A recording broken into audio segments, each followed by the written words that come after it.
আসসালামু আলাইকুম, কেমন আছেন গাইস? আজকে আমিও বানাই ফেলাইলাম সেই ভাইরাল কাশ্মীর চুড়ি। তো অনেক চিন্তা ভাবনা করার পরে কিভাবে 1 টাকাও খরচ না চুড়ি তো বানানো, কিন্তু আমার কাছে তো কিছুই নাই। আর আমি তো বলছি 1 টাকা খরচ না করে বানানো। তো এখন সবকিছু ভাবনা চিন্তা করার পরে মাথায় আসলো যে আমার বোনের ছোটবেলার কাছের চুড়ি আছে, ওইগুলা নেই। আর আমার 2020 সালের ভাইরাল সেই চুড়িগুলা নেই। তো সবই ঠিক আছে, এখন ঝুমকা ঝুমকা কোথায় পাবো? হঠাৎ মনে পড়লো একটা ড্রেসের সাথে তো ঝুমকা দুল গিফট পাইছিলাম। তো এই ঝুমকা ভাবছিলাম 4টা করে ঝুমকা নিব, পরে দেখি কম পড়ে, তারপরে কি আর করার 3টা করে নিলাম। 3টা করে নেওয়ার পরও দেখি যাই হোক, কাজ তো হয়েছে, আমার তো ভাইরাল চুরি হয়েছে।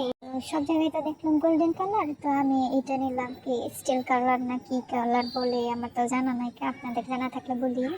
তো এটা আমার ফাইনাল লুক, কিরকম হয়েছে কমেন্টে অবশ্যই জানাইবেন। আর এই যে এইটা চুড়ি ছাড়া শুধু ঝুমকার, কিরকম হয়েছে বলি।